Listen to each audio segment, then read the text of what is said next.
value judgment at this point in time. Through you, Chair. Senator Dulo, you wanted to make a comment? Senator Sifuna? You know, Chair, there was a recent conversation in the national space about how counties have utilized the money that we send to them, especially in northern Kenya. If you ask me, as somebody whose rural home is in Bungoma, did the town need that dual carriageway? Yes. Was it necessary, or was it required that the county government take up that responsibility? I think it's no. Because if you look at what the national government has done in other towns, what it has done in other towns, including our neighbors in Kakamega, that dual carriageway through Kakamega town was done as part of the road from Kisumu to Webuye. And it has actually added value. So, as county government, sometimes you get yourself in a situation where you are forced to do some of these things. I remember the example that we gave of Mandera County, where they didn't have a TTC, there were no teachers there, they didn't have a KMTC. So they have to build these things themselves. The first kilometer of tarmac in Mandera town, ever since this country was founded, was built by devolution. So sometimes there is a fine line, Chairman. And one of the things that we want to do, especially in the new dispensation, Governor, from 2027, is we want also, the way they list the amount of money that goes to each county through devolution, we want to see how much money the national government spends in Bungoma as well. Because they have the chunk of the money, and you find that these resources are sent to other places inequitably. Our friends in the north are celebrating their first ever road. Why is it being just done now? That's a question we need to ask. Chair. Senator, Governor? I also just wanted, now that, when we talk, we are on record.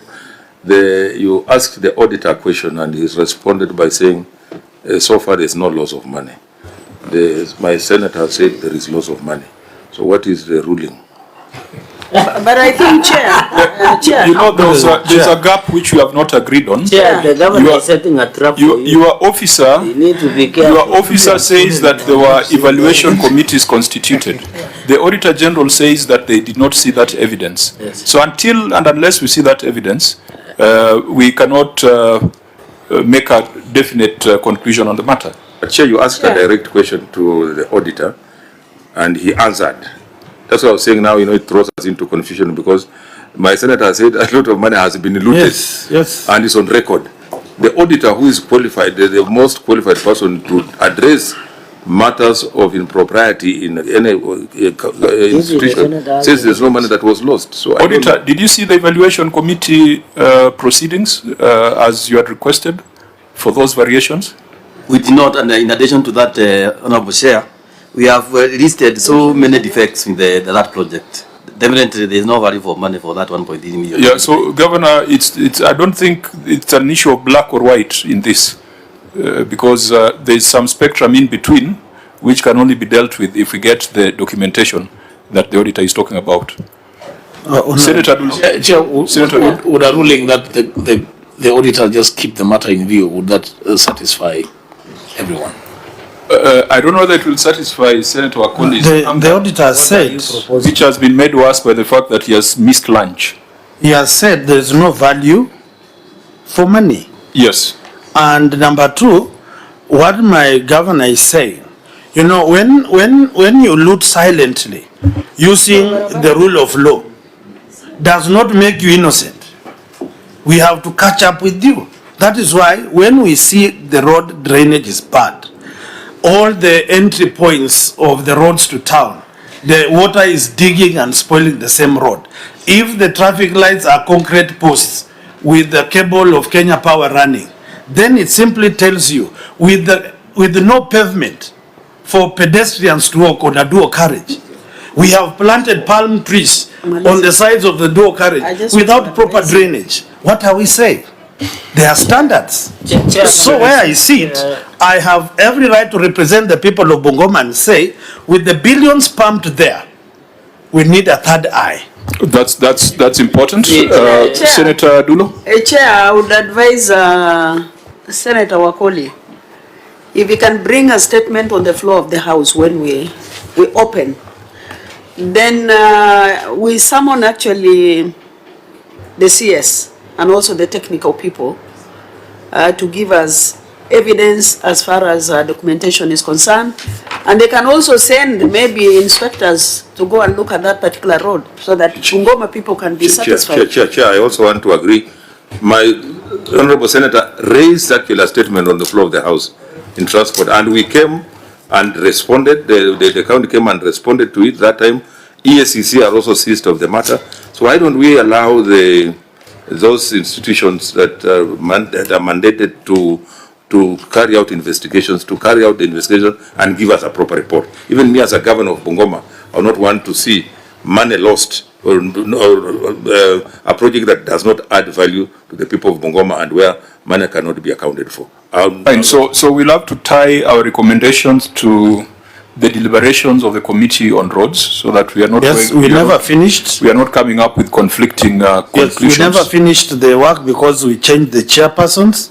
And number two, the arms of government that we have today must be called to order, because we are having governors in perpetuity.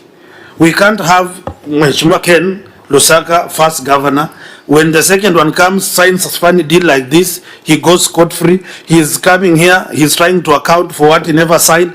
We cannot allow this to happen, and yet ESCC is cognizant of this thing. So let's suggesting to the area senator, okay, to demand for forensic audit with a view of prosecution. I think that is what should be done. No, it's not even for the area senator to do so. It is us as a committee to make a recommendation to the House, directing a forensic audit, directing a special audit, directing any kind of audit that we deem fit. But for us to deal with what is before us, Governor, the proceedings of the evaluation committee that said we don't need a bridge, we don't need street lights, we don't need 50 millimeters of bitumen, can those be provided to the Auditor General? Because I've seen cases where evaluation committees have been taken to court. Yeah. So can we get details? We shall provide. So that we know who sat in those evaluation committees that decided we don't need a footbridge at 50 million.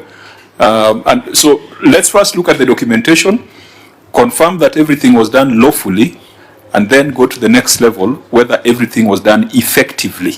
That is a value for money question. So members, when you're writing our recommendations to the House, let's apply our minds to this so that we give actionable recommendations.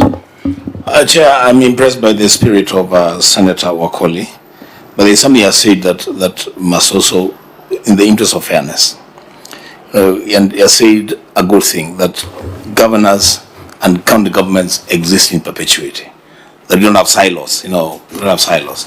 In the other side of his mouth, he said we were prosecuting the roads matter from Bungoma, but because there was a change of chairman, then that matter seems to have been forgotten. So you're saying if there is going to be an efficient and smooth transition in the county governments, let that transition be smooth and efficient in all arms of government.